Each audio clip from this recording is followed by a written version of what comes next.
Start recording. I think everybody's there. Indeed. In that case, let's go.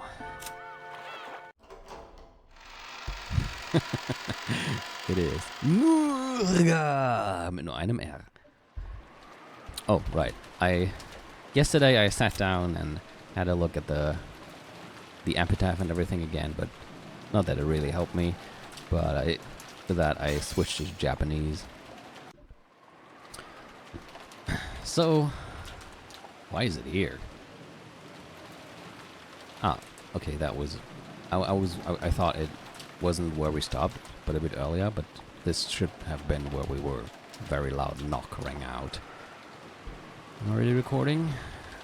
Yes, I am. Okay. Because in that instant, the sound of a very long knock rang out. I like how you can even see my Sakutaro behind me. Both Genji and Kanon were usually very reserved when they knocked. They wouldn't hit the door with such a violent strength. It was like a judge's gavel slamming down in a call for silence. So everyone went quiet. The door opened slightly and Genji showed himself. Then he spoke with a serious tone different from his usual one. It wasn't the tone he used when carrying out his duties. It was the tone he used when speaking for Kinzo himself. So just by hearing Genji speak like that, the siblings were struck with a sudden tension. "Take your seats, everyone." Or more like, "Take your seats, everyone." At those words, the dining hall was wrapped in total silence, and everyone hurriedly returned to their designated seats. It was as though students who had been bustling around just before homeroom had suddenly returned to their seats when the teacher came. That's a good, nice comparison. I could totally see that, and it might even have looked humorous. But there was no way anyone would joke about it. Everyone sat in order, and Shannon, Goda, and Kumasawa stood up straight in a row by the wall. "The head of the glorious Ushiromiya family and Lord of Rokkenjima, the island that sparkles gold, Lord Ushiromiya Kinzo, has arrived." "It's Kinzo!" Of the double doors that led to the dining hall, Genji opened the right door from the inside, and Kanon opened the left door from the outside. Gotta make it all epic, huh?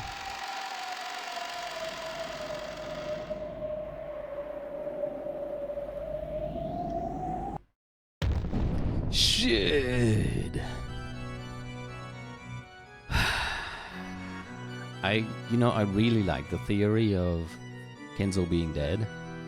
So what the fuck? It would have explained so much. So maybe this isn't Kinzo, but then who else would it be? On the other hand, if this is somebody else, like, who's to say that the guy we saw in episode 1 and 2 was Kinzo? Like, this could have always been someone else. However, then again, why would Natsuhi and Klaus see him as Kinzo? Also, I think the others should all know what Kinzo looked like, so I think they will all recognize him anyway. And welcomed by a respectful bow from those two, majestically fluttering his cape, Kinzo appeared. Kinzo's gait had a dignified weight to it, and it was hard to believe that he had reportedly been at the end of his life. Genji pulled back Kinzo's seat and motioned for him to sit. But Kinzo stayed standing, signaling with his chin for Genji to move back. Oh shit. Now what? But he is acting different from episode 1 and 2, at least in my opinion. First of all, he's cackling all the time. And he even used Battler's line, "It's useless, it's all useless." I don't think he's ever used that before. So, what is going on with him? "Welcome to Rokkenjima, ladies and gentlemen." He's at the end lesson, and then he just leaves again. "Why the frightened face, Eva?" "No, why would I be frightened? I'm just relieved to find you in excellent spirits, Father." "Eva, you're as amusing as ever, aren't you? Why don't you just honestly say how frustrated you are at losing your bet with Klaus? You can't say it, can you?"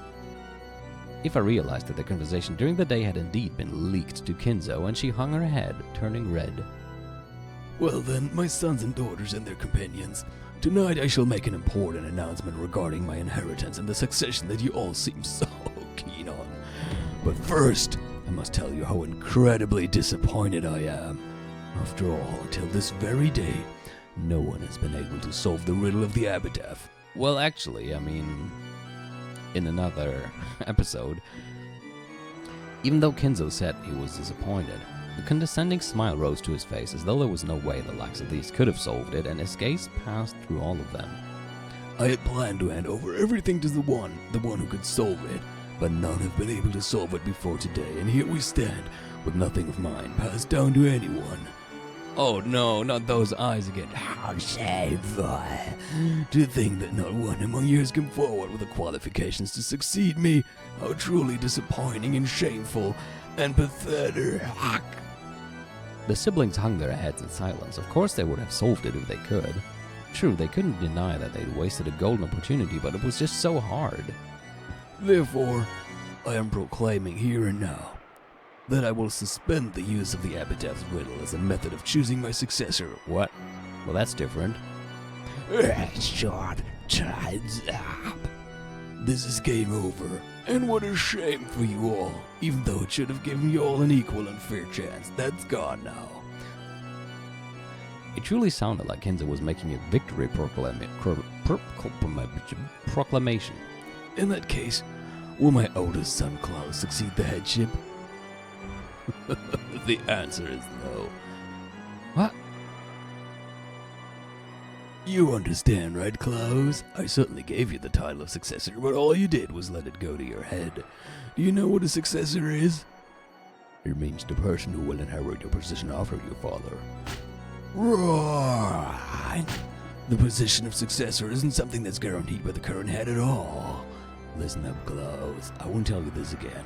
Successor is what you call someone who finds everyone else who's after the headship, thoroughly breaks their fucking noses and makes it so they can never disobey him again. Well, that is, such a nice and, friendly way of dealing with your relatives. This is not only something that can be said of the headship. It's the same with money. A rich person doesn't mean someone who has money. It means someone who crushes everyone who had more money than himself, and who scrabbles together more money than anyone else. It's the same with talent. A genius is not what you call a person blessed with talent. It means a person who crushes everyone with more talent than themselves. That's a surprising or rather shockingly brutal way of looking at this. But okay, I guess it fits him. A person who can coerce geniuses and all other people call them that, using strength and charisma. You have a mistaken impression when it comes to all of these things, so you aren't of the right caliber to be my successor. Man, I feel bad for Klaus now. It's even a face we haven't seen often. I think last episode we saw this face as well. I'll take your words to heart. Perhaps that truly was Kinzo's philosophy. As a result of faithfully carrying out that rant-like philosophy of his, Kinzo had glorified the Yoshidomiya family to the state it was in today. It may be hard to imagine after his immersion in the occult in recent years, but that brutally overbearing outlook was no more or less than Yoshidomiya Kinzo's charisma and aura. Such an unsatisfactory person is not qualified to inherit everything of the Yoshidomiya family. In that case, is Aoife, Rudolph, or Rosa qualified? I think I can already see the answer to that coming. Again, no! Is he actually using, like, katakana there? He is. It's kind of funny. Didn't take him for the katakana guy. But I guess, I mean, it kind of works to use a harsh emphasis here. Kind of. You were unable to solve the riddle, and you were also unable to use a scheme to drag Klaus down. All the three of you managed to do was gather together in a united front to try and extort money from Klaus. And even that scheme was thoughtless. You can't even corner Klaus all by himself. There could be nothing more shameful. Lock the arrows to steal away the position of success of enemies. I don't know, I feel like giving him a super horrible monster voice whenever he gets these freaking eyes. In order to get what you want, you should sacrifice everything, becoming as covetous and greedy as possible. He should probably not write books on how to behave, because that would create lots of horrible humans. The goddess of luck smiles on the lady. You three who don't have that white spirit are as unfit for the succession as Klaus is. If and the rest had no words to respond with, yeah, I mean, how on earth would you respond to that other than shamelessly hanging your head and looking everywhere except into these creepy eyes? And they couldn't calculate what it was Kinzo was about to say. Was Kinzo actually planning to proclaim that no one would succeed the headship? Wouldn't it be funny if he gave it to Battler, just because he likes his catchphrase? But Battler, I heard him use this stupid catchphrase. It really caught on. I don't know, can't get it out of my head anymore. So he's gonna be the head.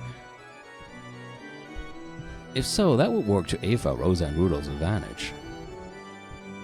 After all, in the end, they just have to renegotiate everything among the siblings after Kinzo's death, splitting the inheritance evenly. It would surely be more troublesome if a specific person's name was raised and proclaimed to be the successor. I kind of wonder if he's gonna say Beatrice will get everything and then she waltzes in there or something. But would Kinzo really say something to benefit any of the four siblings after demeaning them so much?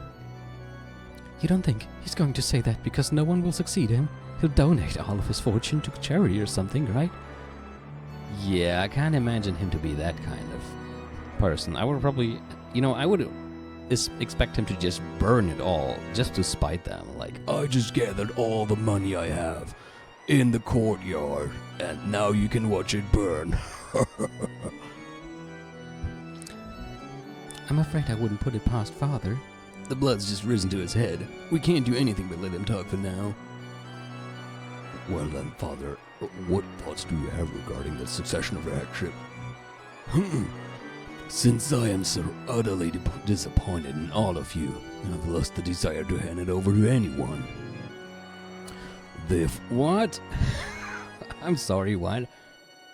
He was just let his line end? His family line? It's like, I fucking hate all of you so much that I decided to eliminate my entire family line because you all suck. Is kind of what he's saying. That is... damn. Since I'm so utterly disappointed in all of you, I've lost the desire to hand it over to anyone. Therefore, the Oshinomiya family will end here. It ends with my generation. That cannot... The Oshinomiya family was crushed long ago in that earthquake. The current Oshinomiya family is nothing but an illusion of gold I'm glimpsing for an instant, the likes of which will end when I awaken from my slumber. Everything in this world is a dream, an illusion. Life is but a daydream before the awakening called death. Yeah, that is not a dark outlook at all. Oh yes, that's how it was from the beginning. That I should lose everything when I die was part of Beatrice's contract and her curse. As if I let you, Beatrice. I will be the one who captures you. Tonight, that goal will be realized. For a while, Kinzo was overcome with cackling and his eyes bulged once again. Whenever he talked about Beatrice, it was always both eloquent and insane. Most of all insane. Foolish children such as yourselves through their dreams. It's as though you were never there from the beginning. Disappear, wake up, disappear from the doze of the truth that I am. You failures that have not built up anything that makes you worthy to succeed me. Man. That is... yeah, I don't know. That's probably not what you want to hear from your father. Or anyone. Kinzo-san, if I may. What is it, my friend? Oh, it's Nanjo.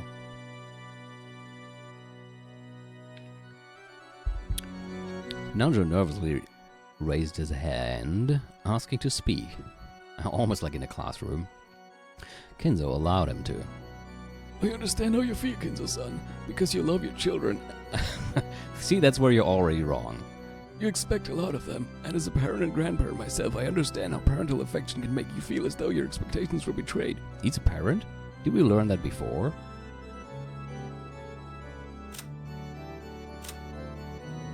Attending physician Nanjo. Oh yeah, it was written here. He turned his hospital over to his son, and now enjoys his old age in peace.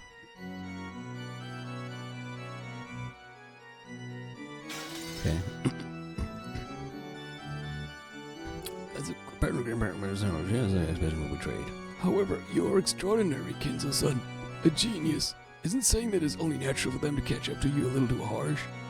Despite that, Klaus-san, Eva-san, Rudolf-san, Rosa-san, and all of their partners have done their very best to catch up with you. Oh, and just how much money have they built up with this doing their best, after these cowards fail completely in ventures and gain debt, and still try to sponge off me? How can you say that they did their very best? Money is the crystallization of everything in this world. If you cannot grasp that, then you cannot grasp the world. If a life cannot strongly grasp this world, it doesn't deserve to live. Disappear. Disappear from my life and reality. It's a reckless argument. With that logic, even I must not live. Even so, I believe the time I spent playing chess with you was worthwhile for both of us, Kinzo-san. You should know better than anyone else that there are many things in this world that cannot be bought with money. As the siblings motionlessly hung their heads, they cheered Nanjo on inside their hearts. Not one of the siblings could offer their opinion in front of Kinzo in a rage. But Kinzo's close friend Nanjo alone was allowed to, even though Kinzo had raged so fiercely. After being admonished by Nanjo, he nodded several times as though in agreement. The surprisingly obedient side of him might have seemed cute, but there was no one here who could laugh. It may be true that your children haven't built up as great a fortune as you have, Kinzo-san, though even so they're rich enough to make me jealous. But besides money, they have also built up many things that cannot be bought with money. When it comes to that, they are in no way inferior to you, Kinzo-san. Huh. And what do you claim they have built up that cannot be bought with money? Happiness, family. They have found wonderful partners, had children, and each has built up their own happy homes. They have glorified your family name and have brought back grandchildren. Grandchildren are wonderful. We older people can look at these young grandchildren who will live on into a new era that we will not even be given a chance to see, and in them we can imagine an endless future. Isn't that the sole entertainment we have in our old age? Remember, Kinzo-san, remember your joy when they first brought back their grandchildren. Your children and your grandchildren will carry your great works on to future generations, setting an example. That is something that an individual cannot accomplish no matter how much money they have. And this might be the most we have ever heard Kinzo speak. The siblings all nodded in agreement. Certainly Kinzo had looked happy when his grandchildren had just been born, back when he still had some sanity in his heart. However, did Kinzo's heart still contain a human's warmth? In other words, in exchange for the vast riches I created, instead of gaining money, I have gained my grandchildren?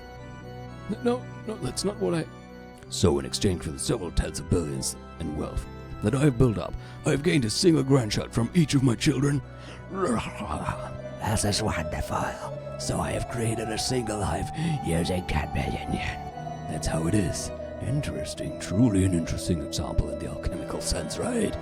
Oh, what valuable grandchildren. Wonderful, wonderful. Prepare the boiling pot. Is that right, Klaus? Is your daughter worth 10 billion yen?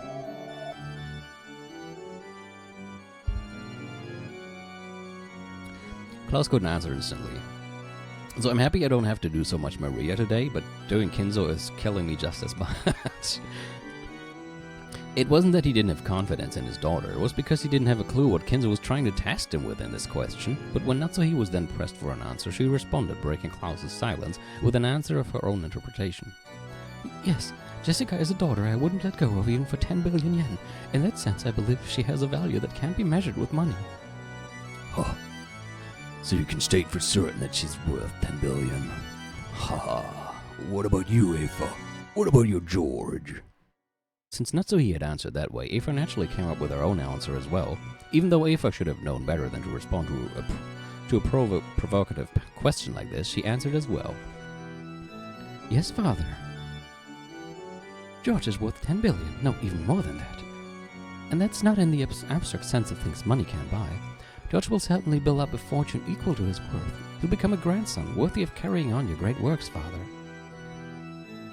Eva sent a glance at Hideyoshi and Natsuhi as if she had scored a point. When she heard what Eva had said, Natsuhi was about to add more praise for her daughter, but stopped at a glare from Klaus. Yeah, it's not a competition as to which daughter is better here, or son. I'm not even sure where he's going with this, but somehow I cannot imagine it to be anything good. Also, why is his tie in his whatever that is jacket? Wouldn't you usually have it hang over the jacket? That looks kind of weird to me. I don't know why I never saw that before. I see. Then what about you, Rudolph? What about your butler? Has a good catchphrase, that's certain. Compared to George-kun, there's nothing about Butler I can brag about. If he was kidnapped and we were threatened with a ransom of 10 billion, I'd feel like sticking a bow on the guy and letting him have him. On top of that, he's an idiot and reckless. Probably got that from me. He talks about grand dreams and things that couldn't be done. I guess in that way, he's a super idiot worth the equivalent of 10 billion normal idiots. But I'm sure that guy could do things that even a group of 10 billion average people couldn't do. Well, I'm pretty sure he'll fall flat on his face. The world isn't easy. But at the very least, there's no doubt that watching over his life will be more fun than looking at 10 billion average people.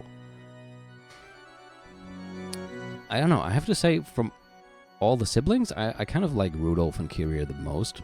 Rudolph doesn't have a stick up his ass. He just talks whatever he thinks, even in front of Kinzo. I think that was pretty...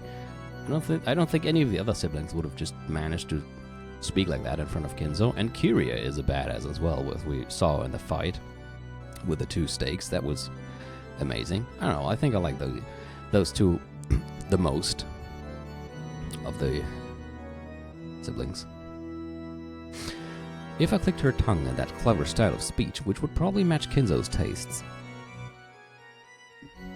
Apparently Rudolph had done that on purpose, so he grinned back at her. What of Maria?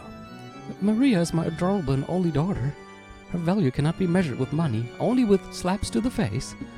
That is all.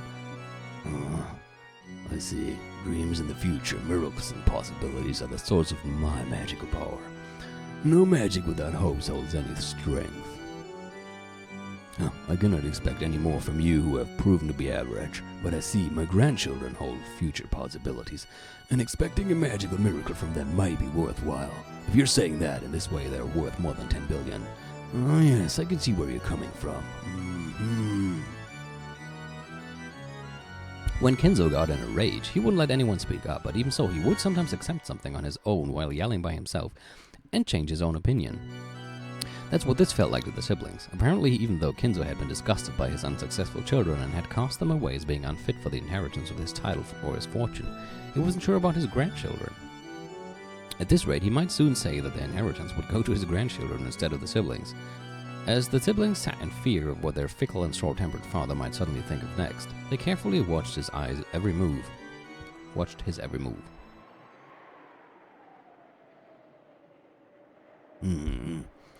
Let me change my thinking a little. I have absolutely no desire to hand over all I have to any of you. However, it will be quite interesting to question the grandchildren to see if one of them is qualified. Oh, damn. I've always thought of them as mere kids, but there's a chance I'll find a shining gem amongst them that will catch me off guard. And testing them for that would be... yes, it would be a shame to abandon that final side trip in my remaining life. Well then, what shall I do? I can, with confidence, recommend George as someone fitting to follow after you. Oh, I wonder why you said that. Eva claimed that right away. Okay, then I'll ask George last. Natsuhi looked like she was about to follow along, but Klaus gave her a look telling her to restrain herself, so she swallowed her words. How bold. Then let us do this. I will individually question the grandchildren to see if they are qualified to succeed the Yoshinoya family inheritance and wealth. Father. However, that does not mean that one of you will indirectly receive the inheritance. I am already disappointed in you all. There's no longer anything I have to give you. Not a thing. The ones I will question are my grandchildren, and the ones who might succeed me are my grandchildren. Make absolutely sure that you do not mistake this, understood? I shall obey father's decision. Same here. I'll go along with what he decides. What about you, Aniki? Of course, I believe father will make a wise judgment. I will also obey father's decision. Yeah, not like you have much of a choice here anyway. And I guess you're all hoping that he chose as your child and then your child might share some of the money with you. I shall think of how to test my grandchildren, which means this is no longer any business of yours. After all, none of you are involved with the succession in any way now, so get the fuck out. Right here, right now, perhaps we should discuss a different matter that does involve you. Oh? Is he just gonna outright murder all of them? A different matter. Indeed, that is tonight's true purpose, and the true purpose for this final Shirumiya family conference as well. I've no desire to hear your thoughts and opinions, actually. I demand only your assistance. Assistance in my ceremony. Yeah, I wonder what that could mean. I mean, we have 6 people here right now. 1, 2, 3, 4, 5, 6. No, wait. We have more. We have 7. I keep forgetting about Rosa. Maybe he's just gonna have them roll dice or something. Your ceremony?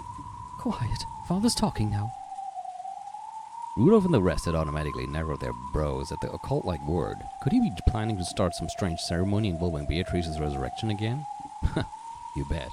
And he wanted their assistance? What in the world was he planning to do? In the past, he had carried out many eccentricities that he called by the same name, such as starting to burn a strange incense and filling the whole mansion with a stench. To the siblings, the ceremony was nothing more than one of the aged Kinzo's obnoxious hobbies. Father, just what do you mean by that? If we can assist you, we'll do anything. You should be careful with your words right now. I mean, haven't you at least read the epitaph a few times?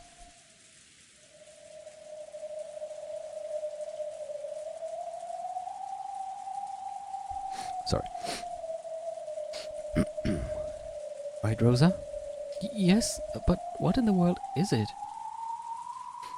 A ceremony is inscribed in my epitaph. A ceremony to revive Beatrice and open the door to the Golden Land. That witch who escaped her cage of flesh and sneeringly slipped through my fingers I shall now capture and force into submission with my greatest hidden art. For that purpose I must offer 13 people sacrifices. Gathering 13 people's worth of sacrifices is no easy feat, but tonight is the family conference. Many adults have gathered on Rock Genjima. There could be no other day on which to carry out this ceremony. Taken literally, it sounded like he was telling them to become human sacrifices for his dark ceremony and die. Well, I mean, you know, that's pretty much it. Ridiculous. Was it some kind of metaphor? But they didn't even have a clue what he was trying to illustrate. By the way, how many people are there right now? 1, 2, 3, 4, 5, 6, 7, 8, 9, 10, 11, 12, 13. Right? I think all the servants, Dr. Nanjo, and all the siblings are there. That's 13. He could just outright murder all of them right away. He did say he wanted to interview the grandchildren, so he should keep his fingers off of them. They didn't even have a clue what he was trying to illustrate. The siblings whispered together about what Kinzo was saying. Not sure I would even dare whisper in front of him, but okay. What's Dad going on about? Is this usual sickness? Probably. Listen silently for now. I'm sorry, Father. I don't understand what you mean by that. What is it you don't understand? I'm making this extremely simple. Yeah, he is. I told you that I'll choose 13 of the humans on this island and offer them as sacrifices in a ceremony to revive Beatrice. Even worthless people like you can be very useful as sacrifices in my ceremony. Listen, this is not a joke nor anything of the sort. This is my final bet, my final ceremony, the last one I will desire in my life. There are no more than 13 humans on this island. In short, it's a headcount that can easily satisfy the massive number of sacrifices I require. Become the sacrifices for my ceremony. Kinzo-san, you weren't serious about what you said back then, were you? It wasn't a joke. Unusually for him, Nanjo's face changed color as he stood up and shouted. It seemed this wasn't the first time Nanjo had heard all this dark talk about 13 sacrifices. Sorry, my friend. That was no joke nor anything of the sort. It is what I bet my life on. The final ceremony, the final game that I will attempt. Yes, this is a game. If gaining my fortune and leaving the island is your goal, then there are only two ways to achieve it. Will you escape being chosen as one of the 13 sacrifices and spectacularly survive by finally solving the riddle of the epitaph and stopping the ceremony? Or will you kill me and thereby stop the ceremony? Those are your only two options. By now, everyone wasn't just whispering, but chattering and muttering away. Even the siblings had noticed that Kinzo was beginning to act abnormally. Really? Father, are you a little tired? Kinzo-san, has father been drinking? About that, no, the master is sensible. Sorry, Dad. I don't have a clue what you're talking about. Dad's free to start up any weird ceremony he wants to revive the witch he loves. That's his hobby. But getting wrapped up in that, and being made into a human sacrifice is a little more than I can handle. Rudolph, are you trying to interrupt father? What are you talking about, Aniki? You expect me to listen to something that shady and say, oh really? Was the ceremony Kinzo had mentioned literally something disturbing? Or was it some kind of test to choose the successor? It seemed that Rudolph had taken it literally, but Eva apparently still believed that it was something like a test or examination to find a proper successor. Please, he already said he won't accept any of you. But Kinzo responded with a clear smile. Well then, this is all I have to say. No objections or opinions are necessary from you. I will simply awaken from my dream of having 4 unsuccessful children. To all of you, what will occur now before your very eyes may seem like a dream, an illusion, something that couldn't conceivably be of this world, and a world that defies understanding. But that itself is my reality. Now I will finally awaken from the shallow, useless dream that all of you are. Come, the game has already begun, see? With as many of you here, I can take lives, starting with anyone. So long back in Texas for children, and for the fight that only time in your life be useful for my ceremony. Arise, Pendragon's memorial troops. What the hell?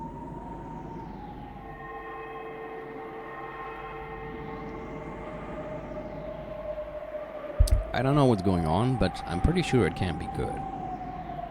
When Kinzo raised his arms like an opera singer and yelled as though towards a packed audience, the air shattered like glass, and the outlines of 3 people who supposedly hadn't been invited to this island appeared. No, not you again. Sister 45 right here.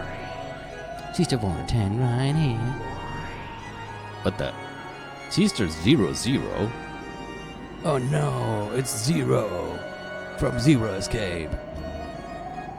3 girls with strange forms suddenly appeared behind Kinzo. Where from? When? Who? Who were they, and why the fuck did you give them these bunny things? That is kind of unnecessary. The humans were thrown off balance and their minds went blank. Because they spent all that time thinking, they lost their last chance to survive. You have permission to shoot 6 to death. I'll leave the choice of targets up to you. Begin your attack. Restricted firing, understood, sir. Thank you for granting us such excellent targets. Everyone commence unrestricted firing. I don't know, unrestricted firing kind of sounds to me like they're just shooting everywhere, which will probably kill more than 6 people, but okay. First one in, yeah. But I guess it doesn't mean that.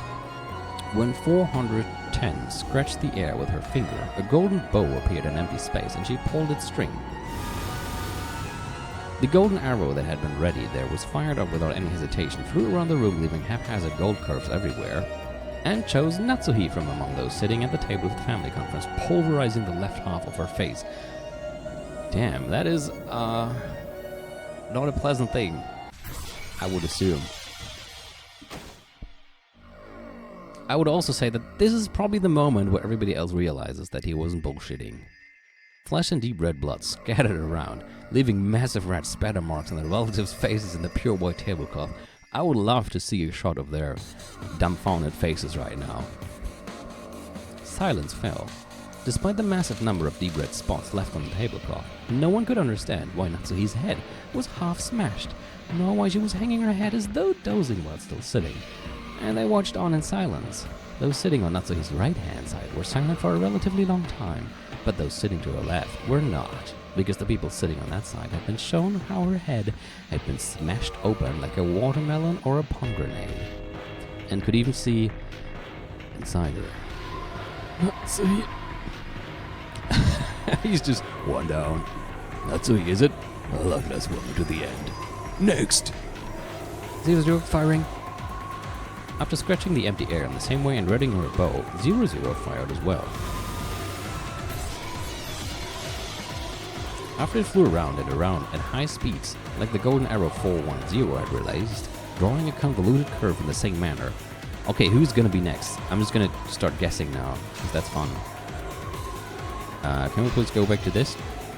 How about Hideyoshi?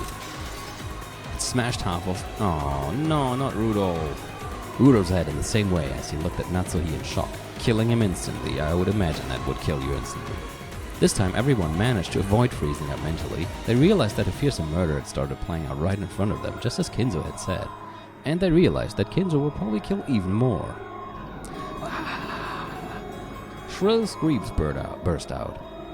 Even so, they didn't know what to do, so they could only keep screaming and flapping their wide open mouth like goldfish. But father, what do you think you're doing? You fool! Run now! As Ifa asked Kinzo that in total shock, Hideyoshi, who had come to his senses faster than anyone else and risen to his feet, pulled at her arm from behind. Hope we're gonna hit one of them then. However, merciless fate's choice for the third sacrifice was Hideyoshi. Well, I was almost right then.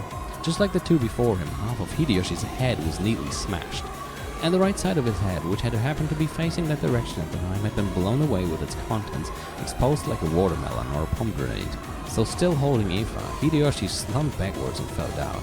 Still held by her beloved husband, Ifa fell over backwards with him. Dear. Ifa screamed. This is crazy.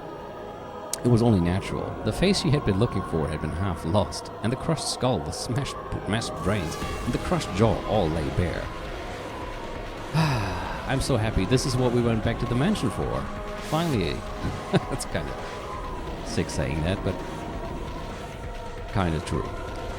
45 impact, it's a hit. Spectacular. Fire again. 3 more remain. Father, what is this supposed to be? When Klaus stood up forcefully and was about to rush Kinzo, 0-0 blocked him. With her slender-looking body, she held back Klaus with just the palm of her right hand. He still tried to resist and attack Kinzo, so 0-0 lifted Klaus by the nape of the neck and twisted into his Adam's apple with her thumb. It seemed to be very painful, and Klaus was overcome with agony. Everyone, run! Get the police! An ambulance! Quickly! Everyone, let's escape! Escape! Nanjo's sharp words finally dissolved the spell that had been holding them down in their chairs. When Goda and Kumasawa each tried to escape from the dining hall first, 410 moved in an instant and appeared there, blocking the way. You sure are slow, yeah. Do you think I let you escape, yeah? Goda-san, duck! Even though Goda didn't understand, he crouched when he heard Kirya's sharp voice. Then a burst of air rushed above his head. Oh, Kirya had taken a big swing with a chair to mow 410 down. But 410, still with a mocking expression, easily caught that widely swung chair with a single hand. What a scary woman, yeah. You really want to go the same way as your husband that much? There you have it. From the cover of her arm where she had caught the chair, something like a shining gold snake appeared, wrapped itself around the chair and burst open. It was a fearsome power, like a vice. When Kirya realized that the being in front of her, which looked like a girl, was actually something that surpassed human knowledge and that a human could not even begin to oppose, her head was filled with a fierce alarm bell that welled up from deep inside her. Genji, Shannon, and Khan, all of the servants permitted to wear the one-winged eagle, continued to stand calmly at attention by the wall, even with a scene like this before their eyes. Who's gonna die next? Maybe Shannon again? Making them look very bizarre and eerie. For an instant, Kirya thought that they'd managed to stay calm because they were with the enemy, and had been given a guarantee that they wouldn't be killed. But as soon as she thought that, the sight of Genji's face was blown away before her eyes. Almost got it right. Genji-san! 45 impact, it's a hit. Haha, Genji, how unfortunate. Rest in peace, my friend. Your death will not be wasted. You will become one of the 30 keys, essential to the resurrection of my beloved witch. The half of Genji's expression that remained was as indifferent as ever. He tilted, fell over, and sent a blood-red splatter out across the floor. Genji-sama. Nothing more than the witch's pieces. Nothing more. Nothing more. From the meek and frustrated, no, resigned expressions on Shannon and Kanon's faces, one couldn't sense any naive hopes that they'd be rescued. That's right, Kinzo was, in the truest sense, carrying out these murders at random. In the truest sense, he was killing like it was a game to see who would be saved and who would be killed. Well, then who we go for next, yeah? 410 looked at Kiria for a second, and that second, Kiria was prepared for her own death, but when she readied her golden bow in mid-air, 410 was looking at someone else over Kiria's shoulder. So as imprudent as it was, Kiria felt as though she had been saved.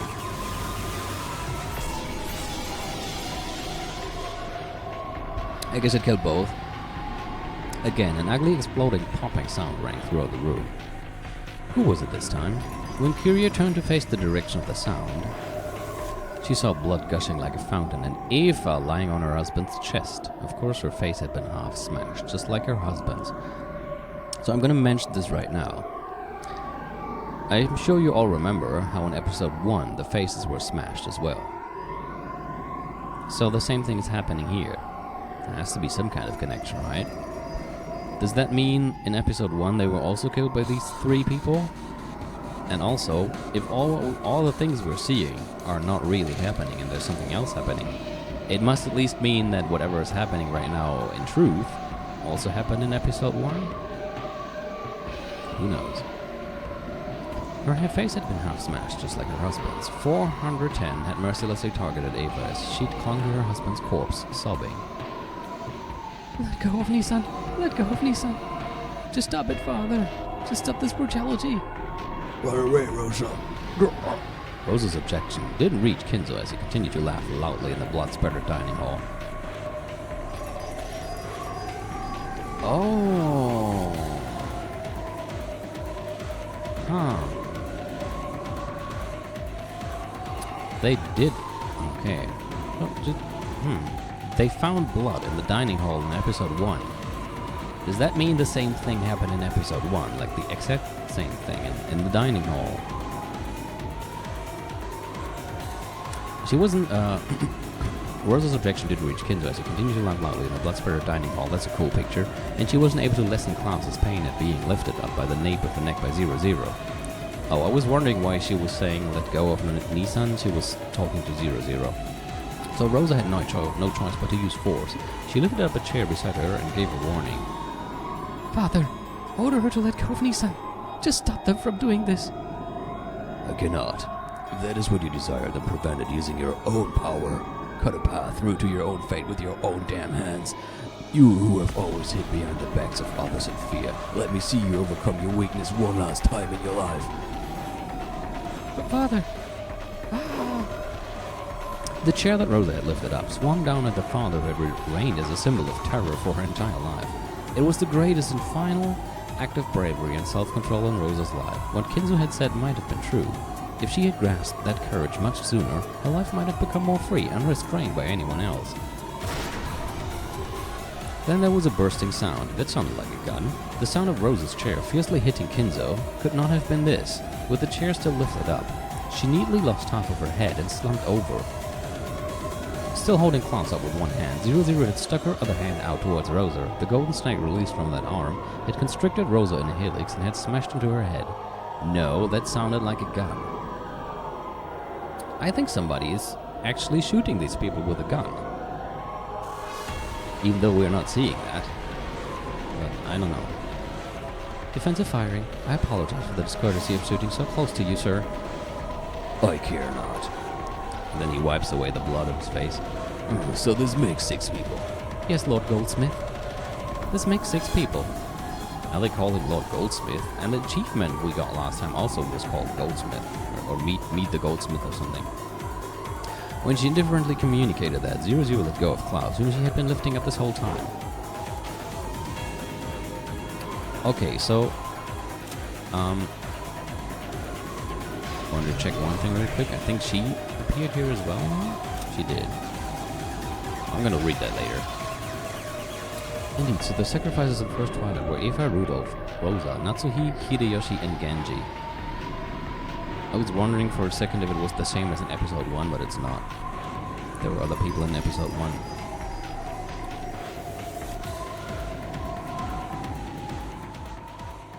If that means Klaus and the others are free to go now, what would they have to tell? It was a massacre that happened in an instant. The interior of the dining hall had been dirtied by blood splatter, and the 6 unlucky victims lay with their heads brutally exposed. In a way, that was fitting for that abnormal space. Kinzo's abnormal laugh alone echoed out. Oh, in a way that was fitting for that abnormal space. Kinzo's abnormal laugh alone echoed out. The curtain has finally risen. The ceremony to revive Beatrice has begun. You lucky ones who have managed to escape the First Twilight. Allow me to introduce you to my friends. Arise, my friend, Renov. The hell? Now he has Renov. Also, did I just hear? I did. Hold on. I noticed just now. He appears in this now. So he managed to become, well, not a witch, I guess. A sorcerer. I guess I can read this now. Goatsmith is Kinzo's sorcerer's name. His skill as a summoner is legendary for the current era. His summoning ability surpasses even Beatrice's at times. However, he is very mismatched, excelling in some areas while fatally lacking as a sorcerer in others, for example, sanity. Magic with enough power to reheat a cup of black tea may be beyond him, but he's capable of summoning demons with magic strong enough to boil the sea. The source of his magic is found in arithmetic miracles, and his magical compendium is unique. Later on, even Beatrice took note of this and rearranged her own compendium accordingly. Now, what about you? Cheester 00, a weapon of the Sisters' Cavalry which serves Pendragon. 00 is their calm and composed leader, however this is merely the role demanded of her, since she's far more frail by nature. 00 excels at reconnaissance and serving as an advance guard, displaying extreme supremacy in unexpected encounters. However, her excessive powerful fighting strength has been called inhumane, and it isn't rare for her to be lynched and abused when she surrenders on the battlefield. Well, that's not something you should look forward to then. Her one eye silently speaks to that. Okay. Should we call her a Solid Snake? No. Wait, it was the ball. No, was it? Which one was it? It's been so long since I played Metal Gear Solid. What was the guy again called? Not Solid Snake and Liquid Snake, but the dad. The one you play in Metal Gear Solid 3. Didn't he have just one eye at some point? Man, why am I even talking about Metal Gear Solid now? When Kinzo Trouser Snake. He's not Trouser Snake. Right. Big Boss, that's it. I kept thinking of the boss, but that was the female one in Metal Gear Solid 3, I think. Anyway, this is why I originally opened the menu, and then I found all this stuff here. Renov, one of the 722 great demons, works for a master in exchange for various forms of compensation. He currently has a contract with Beatrice as her butler. He's become proficient as a housekeeping manager. It seems to be the same as before. Cooks baggies and the bin. Most possess permanent medical power. Okay. I was just wondering why. Okay. When Kinzo called Renaud's name, the demon butler showed himself in midair, bowing respectfully. Pleased to meet you, everyone. And good day to those of you I haven't seen for a long time. It seems this place is once again spectacularly untidy. Pay no mind. Takes a stimulant of this level to wake me from my daydream-like days. Gotta be massacre. Everything else is just boring. Allow me to introduce my friend, a reliable butler, one of the 72 great demons, Renaud. Oh, I am pleased to make your acquaintance. Just who was he making that introduction to? Klaus and Kiria, who were still down on their backsides at Nanjo, Goda, and Kumasawa, could only look up at this middle-aged gentleman they didn't know in shock. Only Shannon and Kanon seemed to recognize him, and they bowed deeply. So, I wasn't able to greet Genji. I hope he would at least be able to fulfill his purpose painlessly. It was an instant death from a dart to the head. He didn't have time to feel the pain.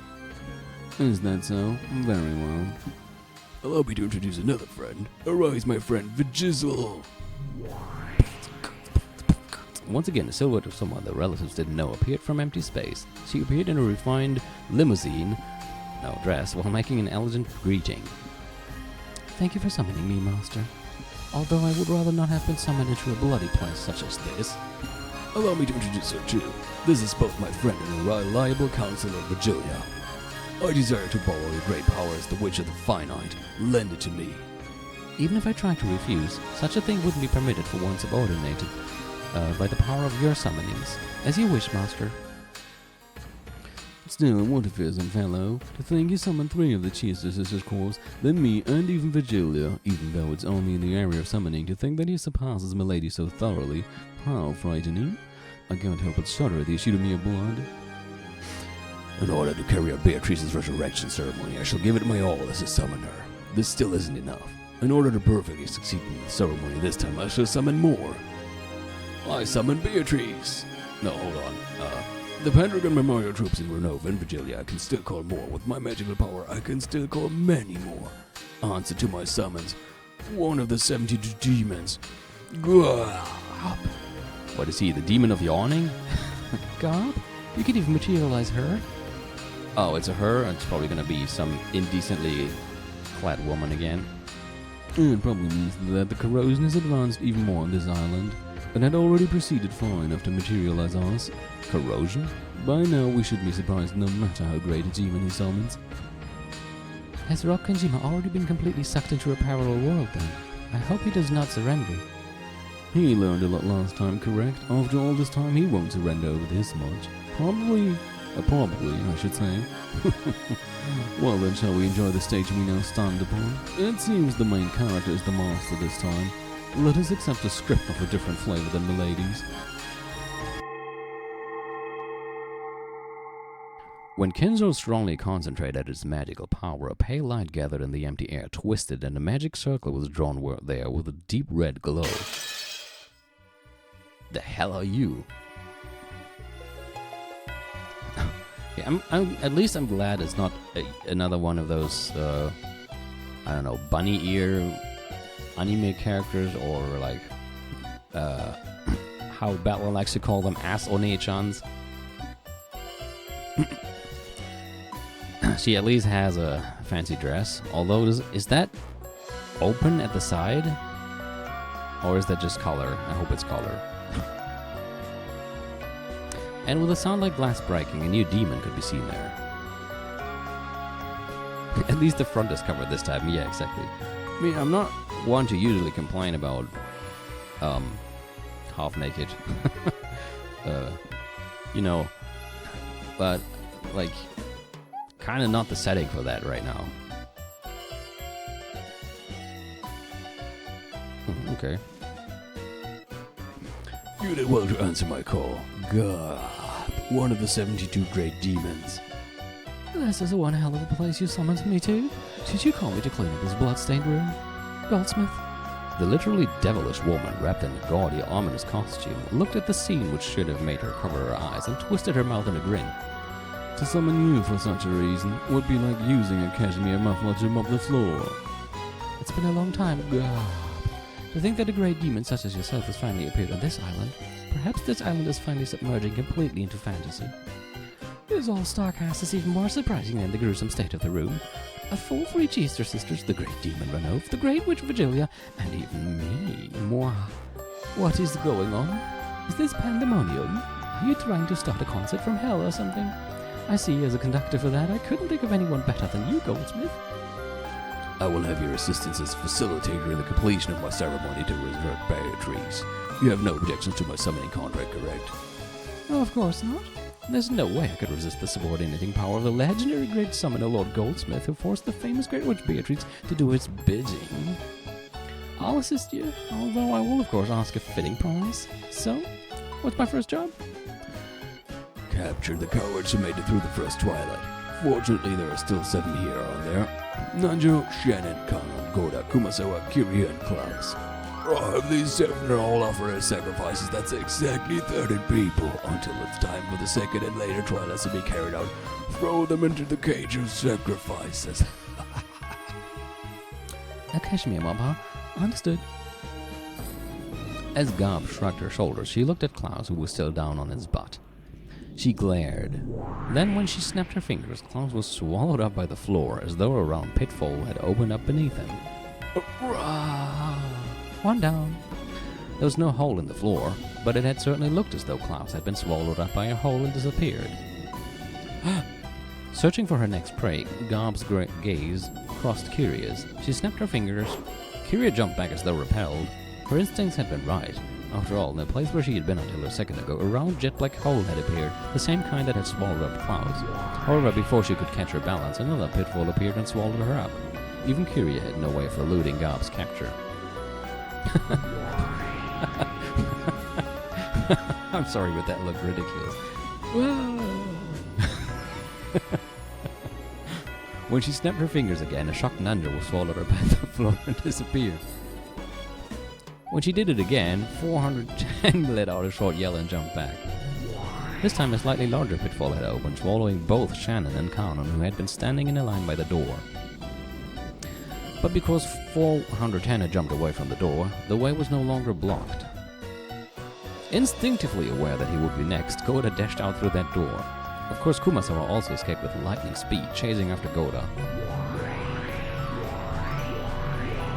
As Gob snapped her fingers over and over, round jet-black pitfalls opened one after another behind them, chasing them. However, they did nothing but drive the recklessly fleeing pair away and could swallow them up. Goda and Kumasawa had escaped in a matter of seconds. I've gotten slow. I'll let two get away. Don't worry, we're currently locking onto the escapee targets. Diddling ready. Shall we snipe? No, I cannot authorize that. The Empress's sacrifices. Wait for the Master's authorization. Great Lord Goldsmith, we await your orders. It is still too soon for the coming of the second twilight, is what the source of my magical power is whispering to me. Oh, great, now you're hearing voices as well.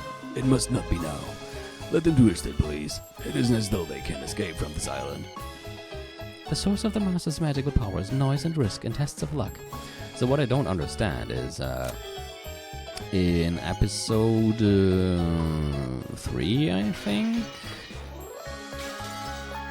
Kumasawa was portrayed, like, episode 3 made it seem like Kumasawa was actually, Vigilia, just when she got old or something, but now both of them exist separately, so I guess that can be true. Of course, once again, don't answer any of that, I'm just throwing my thoughts out there. In other words, it means being fickle, it would seem. Perhaps you could also put it that way. Good work, Gob. Let us steadily advance the ceremony from here on. Well then, that is that. Next are my grandchildren. I will test them to see whether they are qualified to become my successor. Let's see, how shall I test their qualifications? If you decide that they're qualified, do you intend to abandon Beato's resurrection? You crazy? Are you crazy? Of course. Oh. He actually said, of course. I was expecting him to say, are you crazy, bitch? And despite that, I will test them. Perhaps a woman cannot understand that contradiction, nor my madness. Well, apparently men are as weird as ever. I don't get the very concept of playing around with risk. No, Moyen, I thought you loved that sort of thing. Of course, if a man whispers to me about dangerous risks and love, I go head over heels. But only if he's hard. Be quiet. Try to refrain from whispering. Truly noisy women, but at least they aren't boring. You do know that Renov was among them, he's not a woman. This is what makes summoning so pleasant. All of you will bear one side of the scales of noise and risk in my ceremony. That is the work I expect of you. 6 brutally murdered corpses lay in the dining hall, and it was contaminated with gruesome decorations. It was now unimaginable that, until just a second ago, 13 humans had been arranged here in a well-organized manner. Kinzo lined up the famous demons and their subordinates, loudly declared the beginning of a night of overwhelming mass murders, and swore to himself that he would certainly revive Beatrice and open the door to the Golden Land. Sorry to keep you waiting. Now the curtain finally rises on the first twilight. That Kinzo, I see he loves being flashy as usual. Well, you want to talk. So even that man, who can be more persistent than anything when he follows you around, can shine so when on the stage. Damn, always killing in a grotesque way as usual. Smashing half of their heads? The bad taste you witches and demons have always pisses me off. Smashing half of their heads, I see. So she's realized that in the games up until now, that's been the most ideal method of killing. Ideal? How is such a grotesque way of killing ideal? Isn't it though? Try and remember the very first game.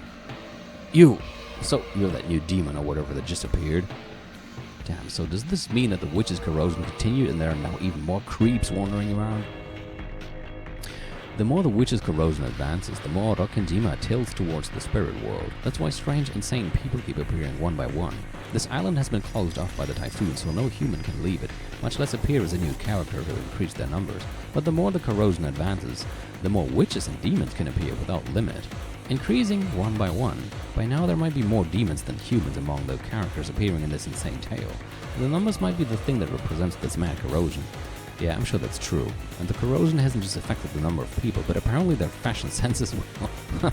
If the corrosion advances any further and even more weird people appear, just what in the world will they be wearing? I don't know, I gotta say, from all the crazy people that have been appearing so far, at least from the female gender, this one seems rather tame compared to the others. It's so scary I can't imagine. Seriously, give me a break. I'm not sure the clothes should be the only scary thing right now. Don't make these weird guys increase in number anymore. I can't do that, they'll keep increasing more and more. I'll defy the foolish closed circle rule humans speak of over and over again. Welcome to my elegant game. Gah. It's been a long time, Reach. I guess because, sorry for restarting the song there, but, you know, in Japanese, she isn't actually pronounced Beatrice, but something like Beatrice, but I remember that I decided that sounded stupid, so I just called her Beatrice. So this has to be Reese then. It's been a long time, Reese. Have you been well? Why do I ask? You look great. Have you gotten younger? You look 200 or 300 years younger than when I last saw you. Maybe she'd also speak kind of British or something. The demon grandfather had summoned and introduced his garb, took a glance at me, and then grinned as though she had figured something out on her own. That smile felt openly obscene. I guess she's Beato's friend, which means she's gotta be a creep among creeps. By the way, they were saying something about a closed circle or whatever. What does that mean? Serial murder mystery novels that occur in places isolated from the outside world, like Rokkenjima is now, are sometimes called closed circles. Since such a place is isolated from the outside, it's like a circle that is closed. Therefore, in general, the characters and suspects are limited in number. Having new suspect candidates added on one after another from outside the circle goes against the etiquette of mystery novels. In other words, the witch is probably trying to desecrate humans and the mystery genre itself. And we cannot have that, can we? You're great, huh? Oh, I see. You look like a wise kid. I love kids like you. Your taste so sweet and tantalizing. Gross. Keep the jokes to your clothing. Damn. It's devilish, prettiest, newest, Jack the Ripper Christmas blood. Sorry for having a style that a country bumpkin from the human world couldn't understand, okay? At least we know it's well ventilated. Why did you add a gap to the head part as well? Let a little air into your brain. Garp is always sensitive to the fashions of the spirit world, but this year's fad truly is bold. I think I'll order one sometime. For you, Reese, I'd recommend L.A. Gray, Alice in the Graveyard. Let's go to 666 sometime soon to look at the cloth. You really should drop by the spirit world every now and then. When this game is over, I'll be sure to do that, yeah, but apparently the game is not supposed to end ever. Still, your two opponents are pretty cute, Reese. It looks like this kid has figured out the meaning of the corpses with their heads half smashed. Know what that is, girl? Just now she told me to remember the first game. What did that mean? Just what it sounds like. Remember the first twilight of the very first game. When the adults' corpses were found in the gardening shed with a magic circle drawn on it. Remember?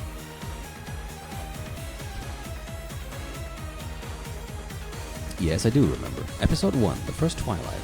Klaus, Rudolph, Kyria, Rosa, Shannon, and Goda. Klaus, Rudolph, Kyria... Okay. All 6 of them had their heads pulverized and died. At that time, there were 2 types of corpses. Some had their faces pulverized, and some had half of their faces pulverized. Yeah, I was about to say that as well. Like, is that still going to be the case here? That's right. The ones with their faces smashed were Rudolph, Kiryos, and Gorda. The ones with the size of their heads smashed were Klaus and Shannon. At the time, I quickly created 2 types of corpses, but I realized that the former, more atrocious type was actually disadvantages for me. Disadvantages for you? Oh, because Battler could... because Battler could say that they aren't who you could think they are. Because you can't see their faces, so they could be fake corpses. Well, like, not fake corpses, but like somebody else's corpse. Disadvantages for you, I see, so that's what this is. That's right. Also, Sakutaro behind me was constantly falling off the chair at the slightest touch earlier. And now for some reason, even when I'm moving around like crazy, he's not moving anymore. He's alive. He's sticking to the chair. Also, it kind of looks like he is actually moving. That's a bit creepy. Anyway, that's right, the smashed faces might look atrocious, but that made it hard to confirm the identity of each person. For example, at that time, Uncle Klaus and Shannon-chan had their heads half smashed. That alone was atrocious enough, but because half of their faces remained, it was easy to confirm their identities. But Dad and the other 3 were different. Because his face had been completely destroyed, even I, as his son, could only guess by inference that it had to be Dad because of its cloth and the like. In short, it remained vague until the end whether that really had been Dad's corpse. If this reasoning battle had taken place during the first game as well, I would probably have claimed that since the identities of Dad and the rest's bodies were impossible to confirm, there was a possibility that one was a fake corpse. After all, Beato didn't state anything in red during that game. Well done, correct. A faked death is one of the basics of the mystery genre. Even if you make a doctor examine the corpse, you can't trust the results of your suspecting of being the corpse's accomplice. Therefore, corpses that can't guarantee a death for certain are always disadvantages for the witch's side. You can suspect fake deaths for all corpses, hypothesizing that one or more of them is the culprit for the crimes that follow. It's a move Battler doesn't like, but it's the most elementary move to use against the witch. Yeah, that's right. That's why Beato started using the red. With the red truth, she can carry out a perfect autopsy. That's how it is. Normally, for the first Twilight, I would use the red truth right away, confirming the death of these 6. However, as you know, my battle strategy this time is the complete opposite of my previous games, and I'll now use red truth's starvation tactics. Since you use it as a grounding from which to counterattack, I will not use the red easily. I'll make you come apart at the seams by using red in just a single place as rarely as possible. In the end, it means I will permit all rans regarding your guesswork for all the closed rooms, and I only have to smash one of those once with the red truth. Even though you've always teased me, once I start counterattacking you now hole up back inside your shell. Quit kidding around. At any rate, I don't want to use the red. I want to be stingy. I want to bully Battler. But how could I guarantee a death for certain without using red? I worried and worried over it. Then Gob gave me an idea. It truly is a simple method. Oh, I just found it out something obvious and you hit upon the idea, Reese. I simply said that you only had to create corpses whose identity could be distinguished and whose complete death would be understood. In short, I put those 2 things together, the phase which is necessary to distinguish their identity, and the pulverization of the head, the vessel for the soul, which is the perfect symbol of death. When I put those 2 parts neatly together, wonderful, I came up with the perfect answer of corpses with their heads half smashed.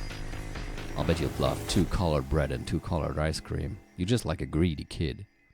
At any rate, even if half of their heads are smashed, we shouldn't assume that they are dead at this point in time.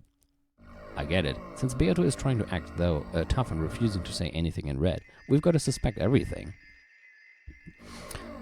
Yeah, but how would you be alive with half your head smashed? I mean, kind of. I don't know. I have heard of some impossible things where people were like shot through the head and they survived because somehow the bullet went through the entire brain and didn't damage anything that wasn't like super vital or something. But still, getting your half of your head pulverized seems a bit pretty certainly deadly to me. Of course, I'm definitely not going to swallow the theory of medical mass murder by the Cheester ass Nichans. You sure have gotten fruity. If this were the first game, you would have swallowed everything. I wouldn't have anything less from a rival. Since there's fortunately no red now, he can imagine whatever he wants and reason over and over again as he likes. At the very end, at the very sweetest spot, I'll cut him down at once with the red truth. Yeah, fuck you.